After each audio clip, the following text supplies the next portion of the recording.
Assalamualaikum warahmatullahi wabarakatuh. Alhamdulillah, salatu wassalamu ala rasulillah, amma ba'd. Kaum muslimin yang dirahmati oleh Allah subhanahu wa ta'ala, sebelum kita masuk ke dalam pembahasan topik kita kali ini, kita simak dulu beberapa video yang sedang viral dan yang akan menjadi pembahasan kita pada kesempatan kali ini.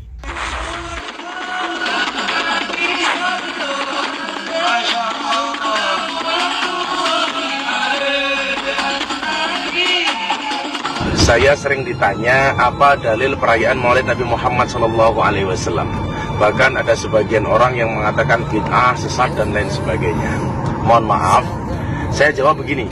Ketika ada orang yang bertanya kepadamu, tolong carikan dalil sahih tentang Maulid Nabi Muhammad SAW. Maka saya dengan tegas menjawab, saya tidak butuh dalil untuk mencintai Rasulullah Muhammad SAW. Sebagaimana Rasulullah tidak perlu syarat untuk mencintai umatnya. Jika untuk mencintai Rasulullah SAW saja kita harus mencari dalil, masih pantaskah kita untuk mendapatkan syafaatnya?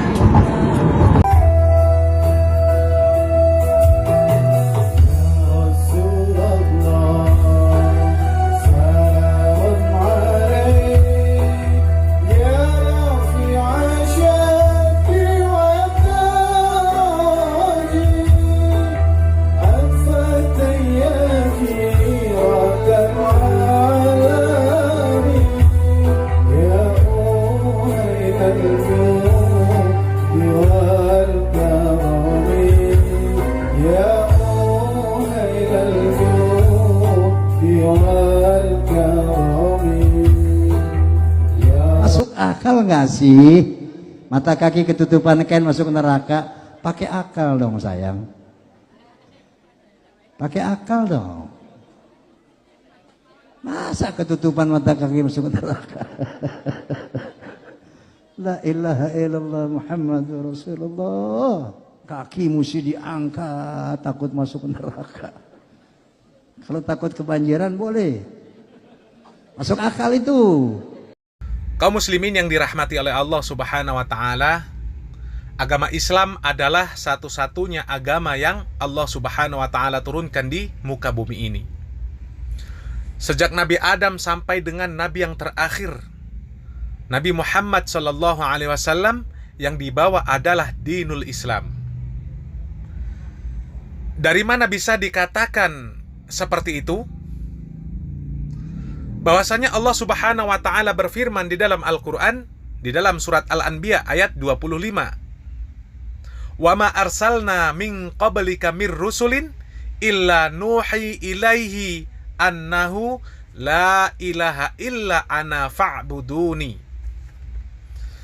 Dan kami tidak mengutus seorang rasul pun sebelum kamu, melainkan kami wahyukan kepadanya bahwasanya tidak ada Tuhan yang berhak disembah melainkan aku. Fa'buduni, maka sembahlah aku. Ya. Kemudian Rasulullah SAW mengatakan di dalam sebuah hadis yang sahih yang diriwayatkan oleh Al-Imam Bukhari, wal anbiya'u ikhwatun li'allat ummahatuhum syatta wa dinuhum wahid. Dan para nabi adalah bersaudara, Para nabi itu bersaudara dari keturunan satu ayah dengan ibu yang berbeda, sedangkan agama mereka adalah satu. Jadi maknanya meskipun terdapat perbedaan hukum dalam syariat, kaum-kaum terdahulu, tapi ajaran yang dibawa oleh setiap nabi adalah untuk mengesahkan Allah subhanahu wa ta'ala, untuk mentauhidkan Allah subhanahu wa ta'ala. Dan ketika Allah subhanahu wa ta'ala mengutus para rasul, Allah subhanahu wa ta'ala bekali mereka dengan kitab. Dan dari sekian banyak kitab yang diturunkan oleh Allah subhanahu wa ta'ala kepada para rasul, yang paling masyhur ada 4 kitab yang kita ketahui, yaitu Zabur yang diturunkan kepada Nabi Daud, kemudian Taurat yang diturunkan kepada Nabi Musa, dan Injil yang diturunkan kepada Nabi Isa alaihissalam, dan yang terakhir adalah Al-Quranul Karim yang diturunkan kepada Nabi Muhammad sallallahu alaihi wasallam sebagai penyempurna kitab-kitab terdahulu, penyempurna syariat-syariat terdahulu. Kemudian setelah diutus Rasulullah sallallahu alaihi wasallam dengan membawa Al-Quranul Karim, maka kitab-kitab terdahulu tidak berlaku lagi. Ya. Dalilnya apa? Dalilnya Al-Quranul Karim, bahwasanya Allah Subhanahu wa taala berfirman, "Wa anzalna ilaikal kitaba bil haqq musaddiqan lima baina yadayhi minal kitab wa muhaiminan alaih fahkum bainahum bima anzalallah wa la tattabi' ahwa'ahum amma ja'aka minal haqq." Dan kami telah turunkan kepadamu Al-Quranul Karim dengan membawa kebenaran, membenarkan apa yang sebelumnya, yaitu kitab-kitab yang diturunkan oleh Allah Subhanahu wa taala sebelumnya, dan sebagai hakim, pemutus perkara terhadap kitab-kitab yang telah terdahulu. Ya. Maka putuskanlah perkara-perkara mereka menurut apa yang Allah Subhanahu wa taala turunkan, dan janganlah kamu mengikuti hawa nafsu mereka dengan meninggalkan kebenaran yang telah datang kepadamu. Ya, surat Al-Maidah ayat 48. Dan semua kitab yang Allah Subhanahu wa taala turunkan semuanya berisikan pedoman-pedoman, berisikan petunjuk-petunjuk untuk mengenal Allah Subhanahu wa taala. Ya, dan untuk memberitahukan bagaimana menghambakan diri kepada Allah Subhanahu wa taala, ya. Atau mengajarkan bagaimana menghambakan diri kepada Allah Subhanahu wa taala. Di mana petunjuk tersebut diturunkan oleh Allah Subhanahu wa taala melalui malaikat Jibril, kemudian disampaikan kepada utusan Allah Subhanahu wa taala di muka bumi agar disampaikan kepada manusia.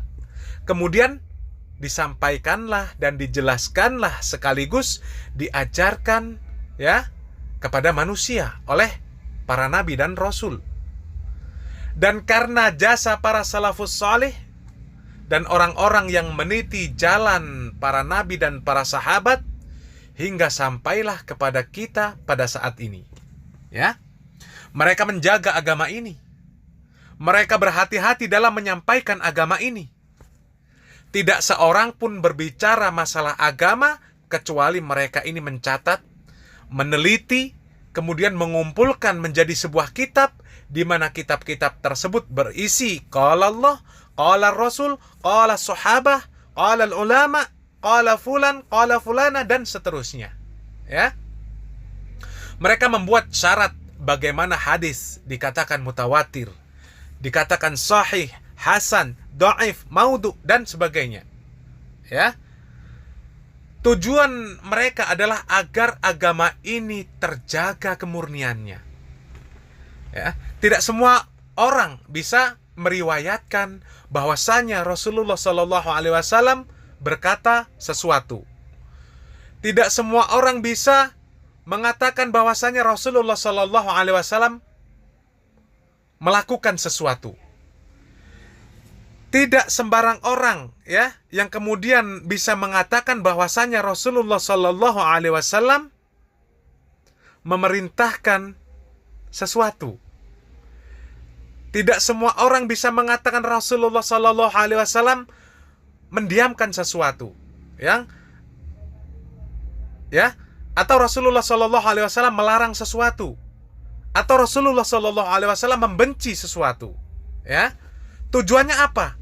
Tujuannya agar agama ini tetap murni, seperti apa yang disampaikan dan diamalkan oleh Rasulullah Shallallahu Alaihi Wasallam dan para sahabatnya. Kemudian diikuti oleh generasi terbaik yang dikatakan oleh Rasulullah Shallallahu Alaihi Wasallam. Karena kalau siapa saja boleh berkata, ya, dan diterima perkataannya tentang agama ini tanpa keterangan, tanpa syarat, maka syariat ini akan rusak. Ya, orang akan bebas berbicara tentang agama ini.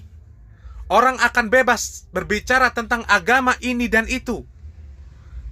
Ya, amalkan ini dan itu. Keutamaan ini dan itu, hukumnya ini dan itu, dan lain sebagainya.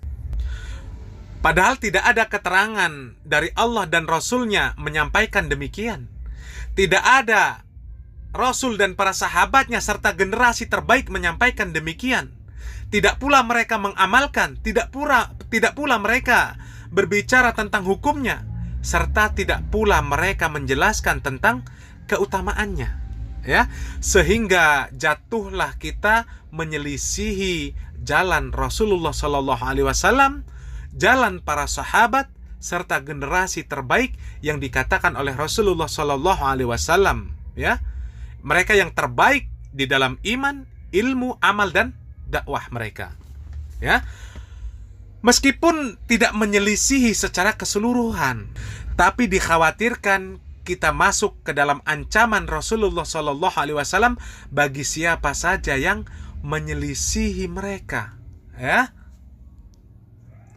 Allah Subhanahu Wa Taala mengatakan di dalam Al-Quranul Karim, "Wa may yushakikir rasula min ba'di ma tabayyana lahul huda wa yattabi' ghaira sabilil mu'minin nuwallihi ma tawalla wa nuslihi jahannam wa sa'at masira." Dan barang siapa yang menentang Rasul sesudah jelas kebenaran baginya dan kemudian mengikuti jalan yang bukan jalan orang-orang mukmin, kami biarkan dia leluasa terhadap kesesatan yang telah dia lakukan, dan kami masukkan dia ke dalam jahanam. Dan jahanam itu adalah seburuk-buruk tempat kembali. Surat An-Nisa ayat 115. Ya, kaum muslimin yang dirahmati oleh Allah Subhanahu Wa Taala, bukankah kita dalam melaksanakan syariat Allah Subhanahu Wa Taala ini, ya, beribadah kepada Allah ini adalah untuk meraih keridhaan Allah dan Rasul-Nya, untuk meraih kecintaan Allah dan Rasul-Nya, dan puncak dari kecintaan tersebut adalah Allah Subhanahu Wa Taala mencintai kita, diampuni dosa kita, dan dimasukkannya kita ke dalam surga yang luasnya seluas langit dan bumi, yang seluruhnya berisi kenikmatan. Ya, tidak ada lagi sesuatu pun yang kurang dari kenikmatan yang Allah Subhanahu Wa Taala sediakan di dalam surga. Ya, dan bukankah Rasulullah Shallallahu Alaihi Wasallam telah mengatakan, di mana perkataan Rasulullah Shallallahu Alaihi Wasallam tersebut Allah Subhanahu Wa Taala abadikan di dalam Al-Quranul Karim. Ya, Qul in kuntum tuhibbunallaha fattabi'uni yuhibbukumullah wa yaghfir lakum dzunubakum wallahu ghafurur rahim. Katakanlah, jika kamu benar-benar mencintai Allah, maka ikutilah aku. Ya, niscaya Allah Subhanahu Wa Taala akan mencintaimu dan mengampuni dosa-dosamu, dan Allah Subhanahu Wa Taala Maha Pengampun lagi Maha Penyayang. Surat Ali Imran ayat 31. Ya, Rasulullah Shallallahu Alaihi Wasallam mengatakan, jika benar kalian mencintai Allah, maka ikutilah aku. Maknanya mengikuti petunjuk Rasulullah Shallallahu Alaihi Wasallam. Dan Al-Imam Ibnu Katsir di dalam tafsirnya tentang ayat tersebut mengatakan bahwasanya ayat yang mulia ini merupakan sebuah hakim atau pemutus perkara bagi setiap orang yang mengakui mencintai Allah, akan tetapi dia tidak mengikuti jalan atau sunnah Rasulullah Sallallahu Alaihi Wasallam, maka dia adalah orang yang berdusta dalam pengakuan tersebut. Ya, maka sudah seharusnya kita mengikuti apa yang diperintahkan oleh Allah Subhanahu Wa Taala, ya, dan dicontohkan oleh Rasulullah Sallallahu Alaihi Wasallam. Karena Rasulullah Sallallahu Alaihi Wasallam pun mengatakan di dalam hadis yang diriwayatkan oleh Al-Imam At-Tabrani, bahwasanya tidak tersisa suatu amalan, ya, amalan apapun yang dapat mendekatkan kepada surga dan menjauhkan dari neraka kecuali sudah dijelaskan semuanya kepada kalian. Dan itu semua diamalkan oleh para sahabat Rasulullah Shallallahu Alaihi Wasallam. Kita tinggal mengikuti mereka. Mereka sholat, mereka berpuasa, mereka berzakat, mereka berhaji. Mereka juga berbahagia dengan hadirnya Rasulullah Shallallahu Alaihi Wasallam. Mereka mencintai Rasulullah Shallallahu Alaihi Wasallam, di mana kecintaan mereka ini luar biasa besar terhadap Rasulullah Shallallahu Alaihi Wasallam. Mereka juga mengurus jenazah. Mereka mendoakan saudara muslim baik yang masih hidup maupun yang telah meninggal dunia. Mereka juga bersolawat, mereka bersyair, mereka juga membaca Al-Quran dan lain sebagainya. Bahkan sampai dengan berjihad dengan harta, jiwa dan raga mereka. Ya, kita tidak akan pernah tahu bagaimana berwudu kecuali dari mereka para sahabat radhiyallahu anhum ajma'in. Kita tidak akan pernah tahu bagaimana bersolawat. Kita tidak akan tahu bagaimana mengurus jenazah. Kita tidak akan tahu bagaimana berpuasa. Kita tidak akan tahu bagaimana berhaji. Kita tidak akan tahu bagaimana menikah, ya, bagaimana talak, bagaimana cerai. Tidak tahu bagaimana tata cara dan adab masuk dan keluar kamar mandi. Ya, tidak tahu bagaimana adab dan tata cara keluar masuk masjid, ya, kecuali mereka yang meriwayatkan, mereka yang mencontohkan, mereka yang mengabarkan, ya, dan merekalah contoh terbaik bagi kita dalam menjalani agama Allah Subhanahu wa taala ini, ya, dalam beragama ini. Apa yang mereka kerjakan kita kerjakan semaksimal mungkin untuk bisa mengikuti mereka. Ya, kecuali pada perkara-perkara dunia yang memang harus ditimbang dari berbagai sisi. Apakah dia sesuatu yang halal atau haram, apakah bermanfaat atau mengandung mudarat bagi kehidupan manusia, ya. Karena dunia ini akan berkembang, berjalan sesuai dengan pola pikir dan kecerdasan manusia. Akan tetapi agama ini tetap memiliki pedoman yang tidak tergantikan, ya. Dan kita sekarang ini dimudahkan oleh Allah Subhanahu wa taala, hanya diuji dengan mengikuti saja, ya. Diuji agar mengikuti jalan orang-orang mukmin yang mereka beragama dengan baik sebagaimana dikatakan oleh Allah Subhanahu wa taala dan Rasulnya. Ya, tidak diuji dengan ujian yang berat yang harus berjihad di medan perang. Ya, kita hanya berjihad melawan hawa nafsu. Ya. Kita diuji dengan untuk mengamalkan, ya, untuk mengamalkan apa yang telah Allah Subhanahu wa taala perintah, ya, dan meninggalkan apa yang Allah Subhanahu wa taala larang yang telah dijelaskan di dalam Al-Qur'an dan hadis. Ya, amalkan kalau itu amalan soleh meskipun harus memaksa rasa malas pada diri kita. Ya, salat berjamaah. Apa yang menghalangi seorang muslim untuk mendatangi masjid dalam rangka mengerjakan sholat berjamaah selain hawa nafsu? Ya, bukankah sholat berjamaah 27 derajat lebih baik daripada sholat sendirian?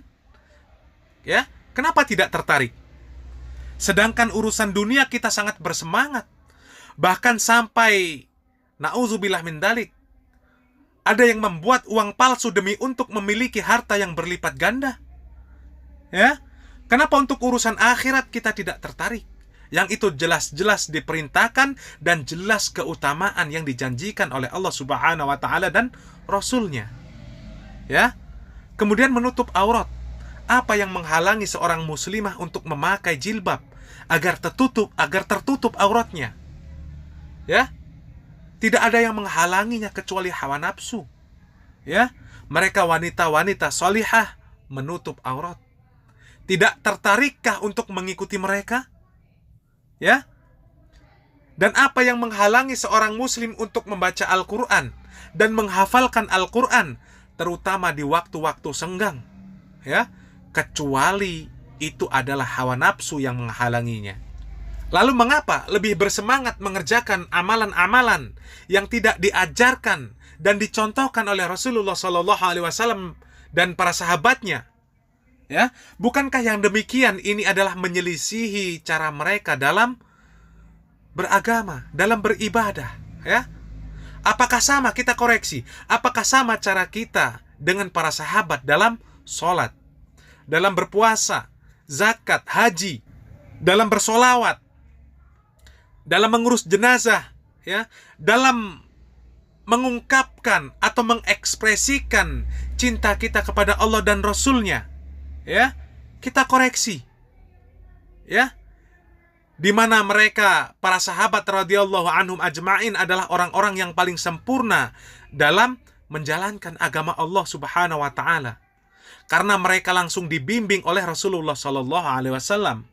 Ya, banyak dari kita kaum muslimin yang justru malas dalam mengerjakan amalan-amalan atau bahkan tidak mengerjakan apa yang Allah dan Rasul-Nya perintahkan, yang para sahabat dan orang-orang mukmin terdahulu, ya, yang mereka berlomba-lomba untuk mengerjakan, dan kita pun sebenarnya mampu untuk mengerjakan, ya. Kita saksikan di masjid-masjid sepi dari sholat berjamaah, bahkan banyak yang tidak sholat. Wanita kaum muslimin banyak yang tidak menutup aurat, ya. Berapa banyak wanita kaum muslimin yang mereka ini bermodal kecantikan, kemudian demi dunianya melanggar aturan-aturan Allah Subhanahu wa taala, ya. Menjadi biduanita, ya, di mana harus berdandan, kemudian bernyanyi, berjoget-joget di depan lelaki yang bukan mahram, di depan umum, ya. Kemudian menjadi sales promotion girl, ya, yang harus berdandan dengan pakaian yang mini, ya, dan berbagai profesi lain yang mengharuskan membuka aurat, bahkan lebih kepada berpakaian yang sangat minim, ya. Dari sahabat Abu Hurairah radhiyallahu taala anhu, ya, dia mendengar bahwasanya Rasulullah sallallahu alaihi wasallam bersabda, "Apa yang telah aku larang untukmu, maka jauhilah. Wa ma amartukum bih faf'alu minhu mastata'tum." Dan apa yang aku perintahkan kepada kalian, maka amalkanlah oleh kalian semampu kalian, ya, sekuat tenaga untuk bisa mengamalkan. Wa innama ahlakal ladzina min qablikum, sesungguhnya umat sebelum kalian ini binasa. Itu adalah karena mereka kasratu masailihim wa ikhtilafuhum 'alal anbiya'ihim, adalah karena mereka itu banyak bertanya dan kemudian mereka menyelisihi, ya, kemudian mereka ini menyelisihi para nabi mereka, ya. Hadis ini diriwayatkan oleh Al-Imam Muslim, ya. Oleh karenanya kita berusaha semaksimal mungkin untuk bisa menjalani agama ini, ya, sesuai dengan apa yang diperintahkan dan apa yang dicontohkan oleh Rasulullah Shallallahu Alaihi Wasallam dan para sahabatnya, serta generasi terbaik yang dikatakan oleh Rasulullah Shallallahu Alaihi Wasallam. Dan kita berusaha semaksimal mungkin untuk meninggalkan apa yang telah Allah dan Rasulnya larang, ya. Dan kita dalam beribadah, ya, tidak menyelisihi tata cara, ya, tidak menyelisihi contoh dari Rasulullah Shallallahu Alaihi Wasallam dan para sahabatnya serta generasi terbaik yang dikatakan oleh Rasulullah Shallallahu Alaihi Wasallam. Barakallahu fikum. Wassalamualaikum warahmatullahi wabarakatuh.